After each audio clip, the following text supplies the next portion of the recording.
Welcome back, everyone, to the Hierarchical Reinforcement Learning Workshop.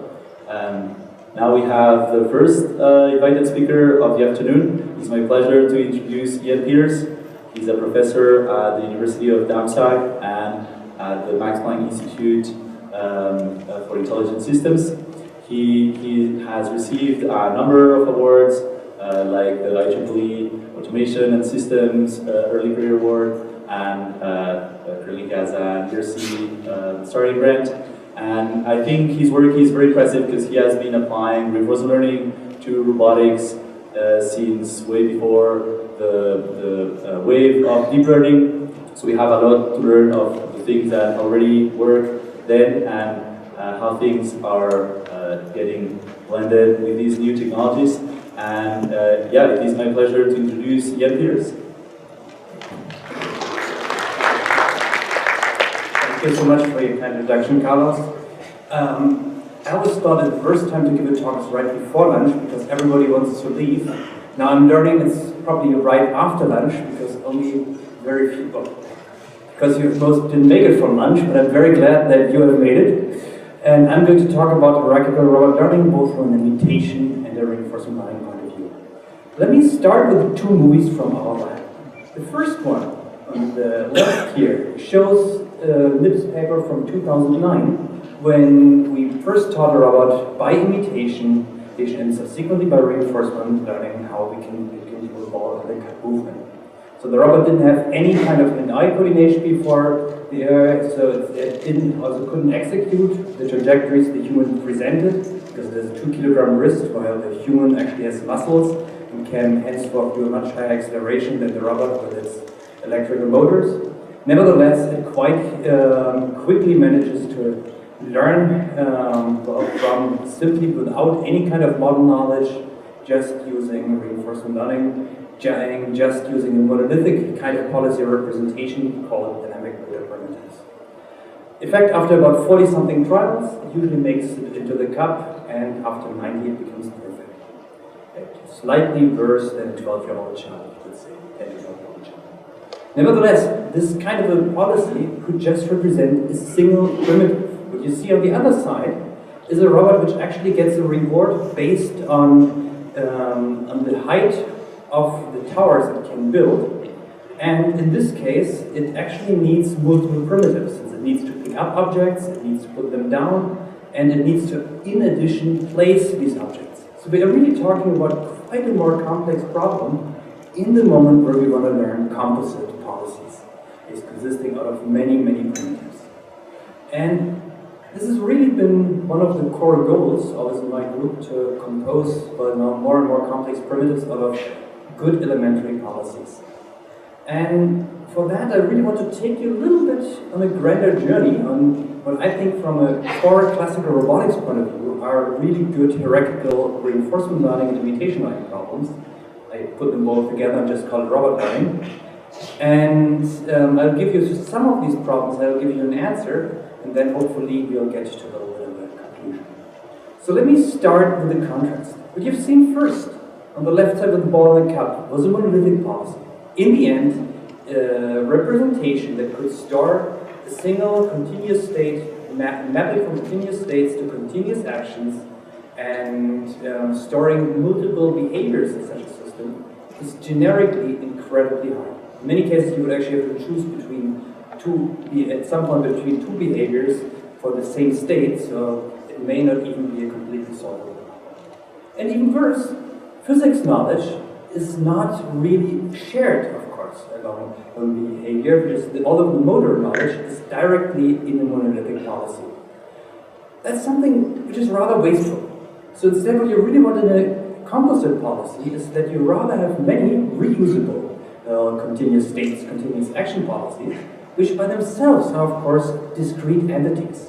And you want to reuse them by sequencing and selection. These are common and also in classical reinforcement learning. But you also have problems which are not so obvious to the reinforcement learning world. So, for example, what we have to deal quite frequently with is the problem of co-articulation, how we can actually take two primitives and let them temporarily overlap such that we get smooth transition between them and not have to stop in between and then do it and then again start. And ideally, we want to make as good reuse of motor knowledge as possible by really encapsulating the low-level execution instead of making that completely separate, or instead of making that almost a part of the really to learn task. So basically, in our domain, we have quite some good motivation to now follow into these problems, sometimes with very specific notions. So in robotics, we usually have a pretty high-dimensional task, like this imitation learning task we see on the other side, where you have, after all, a 14-dimensional state space consisting of joint velocities and joint positions, and you have to incorporate a ball and a string, which again brings in another 6 dimensions. And in the end, what you are outputting are either torques or accelerations, which again gives you a 7-dimensional action output. So in every action here, you really can damage your robot, but in most cases, well, we actually have, on the one hand, we have to react really, really fast because our actions are taking at 2 milliseconds. So we cannot do any long rollouts secretively on a big computer next to it, because by the time where we have compared them, we will most likely have run already out of real-time loop. On the other hand, the termination of a behavior, where we actually see the reward, is episodic, and so it actually will take a fairly long time, especially when the grad student has to pick up the ball and put it back into the table tennis in his bucket, for example, where we use way more hours on repairing the robot, preparing the setup, than we ever even spend with the robot itself. It is core for safety, in addition, that we do not do crazy exploration, but really stay always close to our training data. And that's another problem which is really quite specific to robot reinforcement learning. Now, this puts us into a particular hierarchical domain. On the one hand, we need fast, real-time sub-policies, which allow us to generate pretty high-dimensional actions such that we can learn the space of, for example, an arm or even a complete humanoid robot. The execution of these policies, however, can be assisted by the fact that we usually can incorporate some form of physics. And physics is invariant across tasks, so if you learn your low-level control policies, these will actually profit across many tasks, even across many low-level policies, by simply learning good execution models. And then you need a supervisory policy that allows you to choose among these sub-policies. These different levels of policies also come with very separate types of exploration. Think for a quick second of how you daily use exploration. One part of exploration, you see when you look carefully to my hand, is that I have a little bit of a tremor. In fact, all of you have. This is, in fact, functional. It allows us to directly feel, with this tiny bit of variability of no motion, it allows us to directly feel, when we take a new car, how it reacts to our actions, and henceforth it allows us to train already both our sub-policies as well as the low-level execution policies. On the other hand, you need global exploration, big steps, in order to train supervisory policies where you really would choose a completely different kind of action.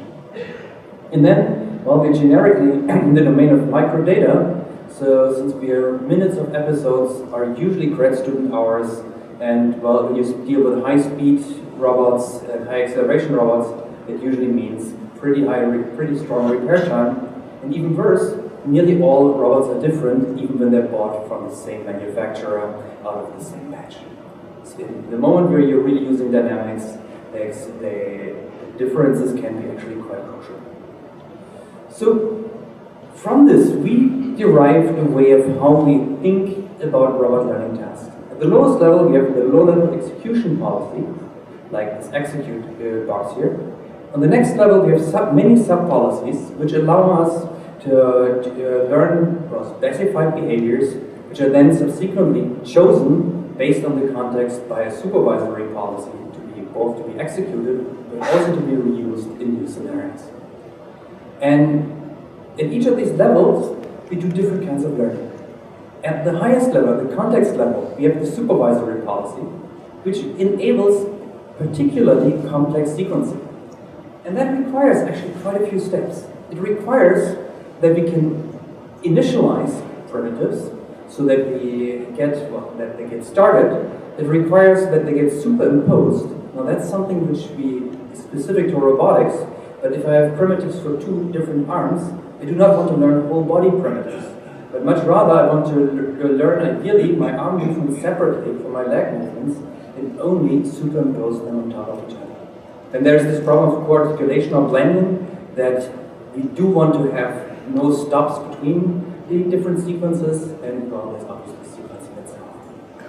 The primitives at the lower level need to be adapted and learned based on input from the supervisory layer, in terms of timing, but also in terms of their goals, amplitudes, and for example, the example of grasping references. So basically, what we learned here, the supervisory policy needs to learn is how to supervise both primitives and lower level execution. Now, we of course want to learn elementary behaviors in order to generate either single strokes or rhythmic behavior. So pretty much the ball in the cup movement you saw in the beginning would be one example of what you could store in a single primitive, or a rhythmic movement of bouncing the ball. What we need in here is that we actually have policy classes which can learn from very little data, which ideally can already get started by imitation from a single trial which they've observed, and are nevertheless robust to perturbations, reusable, and if you vary the task in there, and which are straightforward to learn, and which you can reuse by modifying the task parameters as like duration, goals, amplitude. For that, you could either use the well-known BMP representation, or if you want to be more favorable to your supervisory policy, you should use the probabilistic movement primitives from LIPS 2013, which ideally which allow you to do co-articulation, such kind of things in a much more straightforward way. Then we have the execution level, which is really the lowest level of the robot control system. In fact, in many robots, you never get to touch it, because the manufacturer completely encapsulates this part and doesn't really want you to do anything with it. But he also takes away the best of robotics from you. Since you're not capable of doing high speed, high acceleration movements, and you're not capable of doing very compliant movements which give in, just like a human can give in to external forces, and henceforth you're inherently limited in the real world. So this low-level control, though, really depends more on body and environment than the actual task. And it allows you to share motor knowledge, because it's based on physics, across many, many tasks. And here you can both execute primitives in different task spaces, as well as that you need to learn hierarchical superposition of tasks.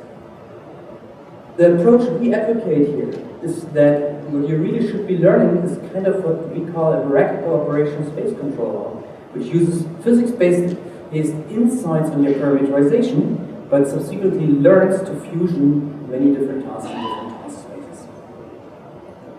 So what are the big questions which are, I think, open there, and where we've in recent times made some progress, so that I'm going to present you a little bit on it. On the execution level, the biggest questions, and the ones where we actually haven't made that much progress, is how we can really adapt to lower level execution policies without losing physics knowledge from the past. Since even your body changes over time, so you need to have continuous adaptation, which conflicts with the sharing across many tasks and can actually break things. Additionally, superimposing conflicting policies is one of the super important problems. Elementary policies like primitives, which I've shown you in the beginning, there we really need to have better, we really should search for what are good compromises between generalization and task facility, and how we can generalize to a wide range of tasks and obtain stability in guarantees. But really the biggest problems are at the supervisory level, so really the one which hierarchical reinforcement learning namely should touch all over. Today I will focus actually on the first 4 questions here, on how we can parse a demonstration into a sequence of primitives, how we can select among competing options, then determine the number of primitives, and do more complex behavior by composing biodiverse BI. I'll also mention some work on the other 4 questions now. So let me now start and show you how we've addressed these questions in recent work. So one of our key problems is really that we usually start with demonstrations, and long demonstrations, and in the past this usually has meant that either you had to find a good heuristic in order to segment these automatically, or that you would have, well, an army of undergraduate helpers who would segment them for you so that you would have, well, if you wanted to have more data of cross tasks. This you can automate, well, also by now an EM-like algorithm which we found, which automatically builds you a library of movement parameters, which subsequently enables you to form distributions over potential trajectory segments which you could use as elementary behaviors. For that, we first model our trajectories as a distribution over different segments, and then average out these over these different segment possibilities, where we take the segment generator as a latent variable. We implement an EM algorithm with an expectation and maximization step, and with this we directly get fairly good segmenter. So what you see here in the static pictures is a table tennis task where we've taken the robot by the hand and we have shown in both forehands and backhands. And on the right up here, you see an assembly task where you have just 6 demonstrations, always in done in different ways, with the legs inserted in different ways into this chair. And sorry, I don't know what my browser was doing there.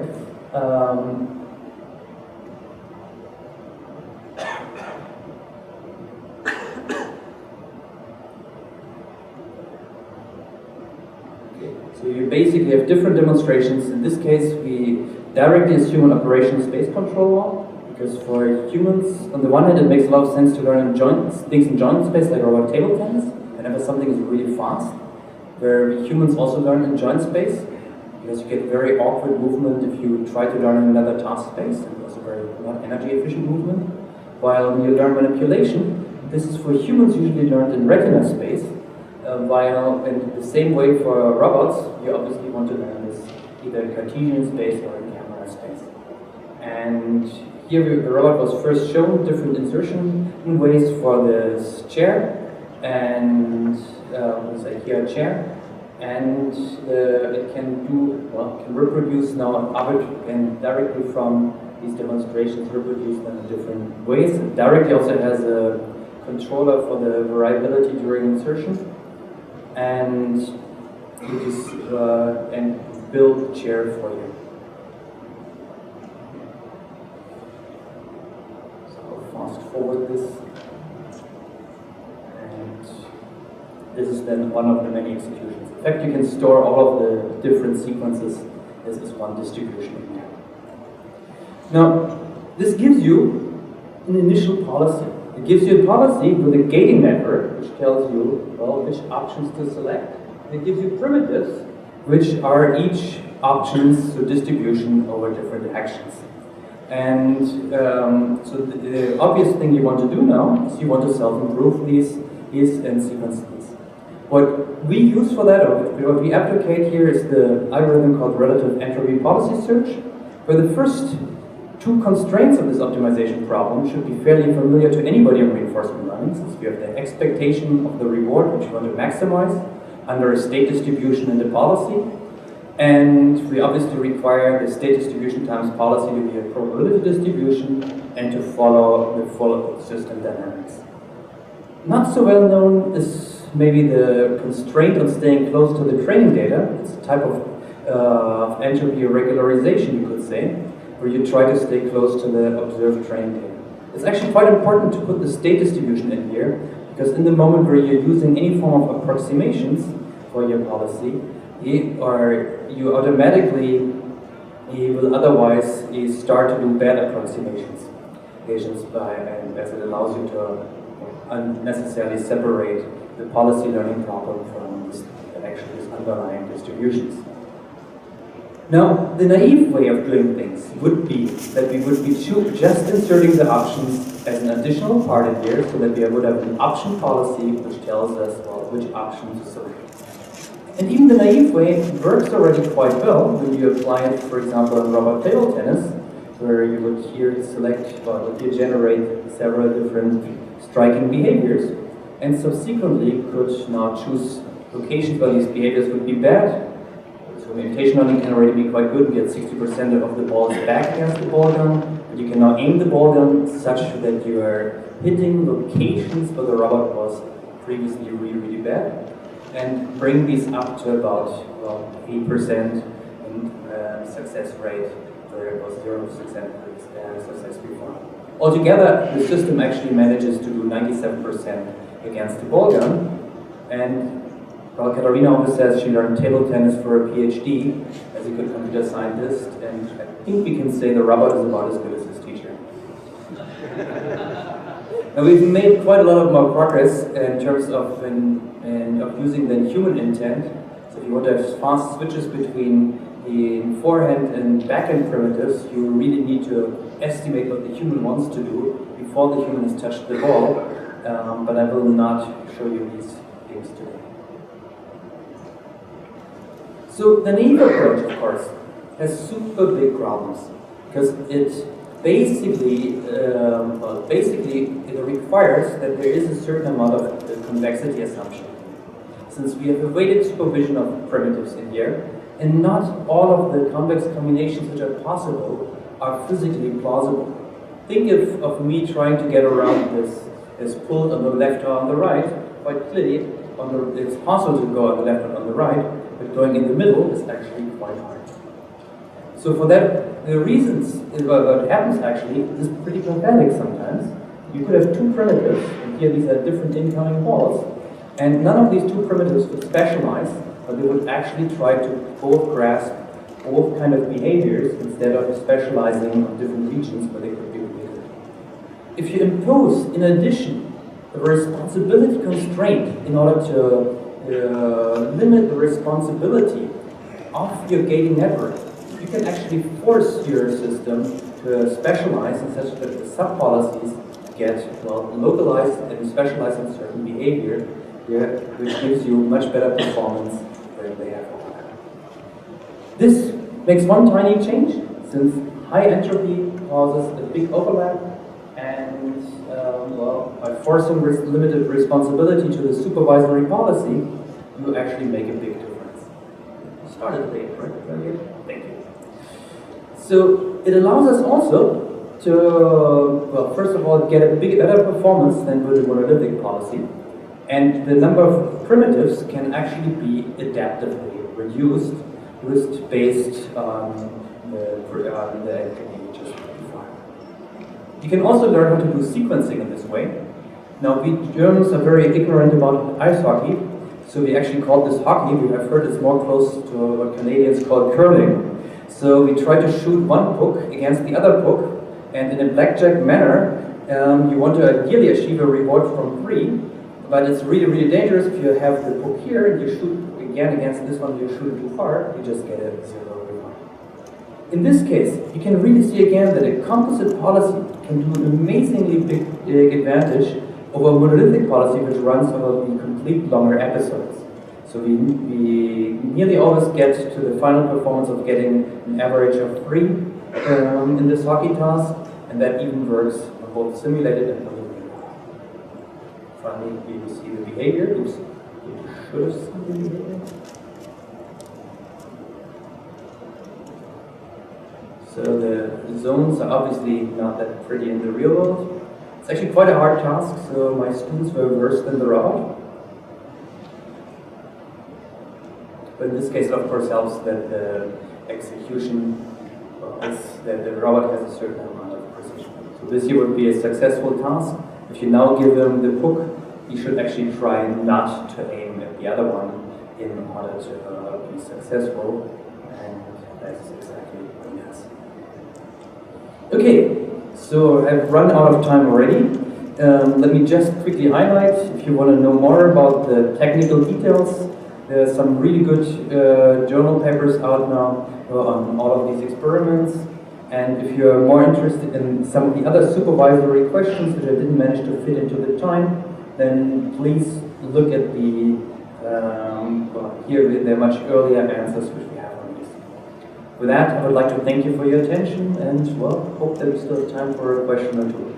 Oh, and plus the question from Carol. Yeah. Okay, well, first of all, let's thank Ian Peter for these wonderful talks. Now, continuing with the idea of the challenges, Carl, yeah, so if you can, no, go up on stage. That's the one that is recorded. Whatever I'm saying is not that important, but the question is important.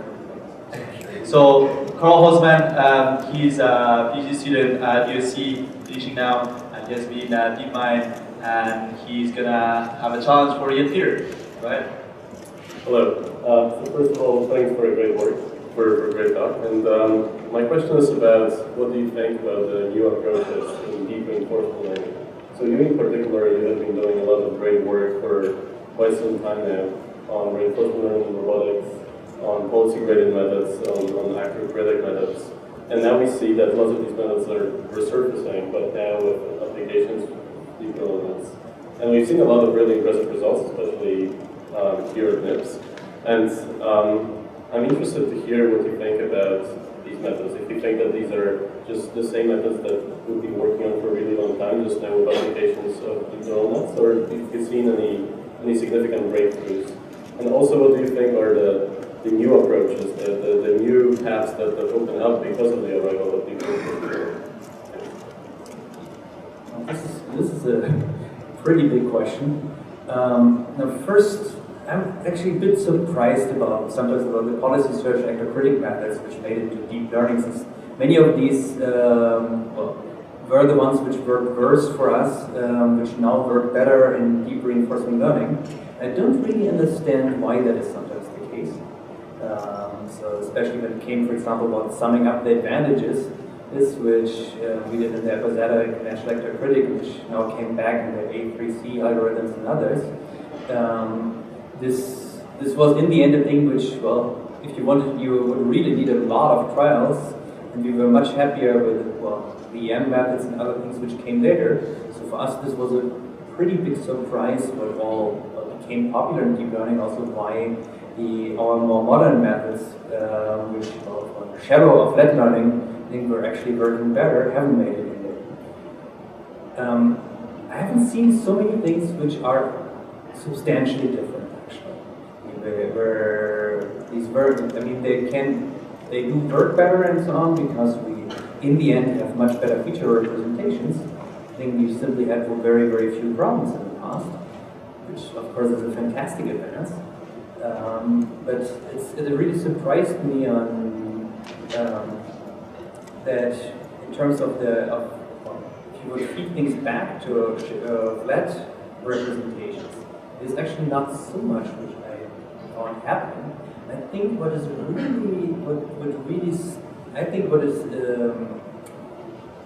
would be really promising is to actually take the math which we, for example, have done for relative entropy policy search, where you write everything down in the primal. Instead of if you do things in the direct and value functions, you're always living in the space of the dual of optimal control. So you take back the oldest papers, oldest books from Bellman. He always talks about searching in policy space versus searching in value function space. And when you're searching in policy space, you're automatically first working on the primal and not on the dual. Now the dual, in terms of approximation, is already for linear approximation somewhat opposed. For deep representations, I think many of the neurons we see there these days would come actually out of operations we would see quite naturally if you could write down the whole problem right away in the primal and assume the right kind of regularization. And so I can promise you that out of the 6 most promising neurons, at least 4 would fall naturally out of your map. So, in that sense, I think there is a lot to do in terms of really trying to write this all down in the primal. Good. Yeah, thank you very much for the extended answer. This challenge. We have time for one quick question. If someone can want to come up to the mic. And in the meantime, the next three contributed speakers will be setting up.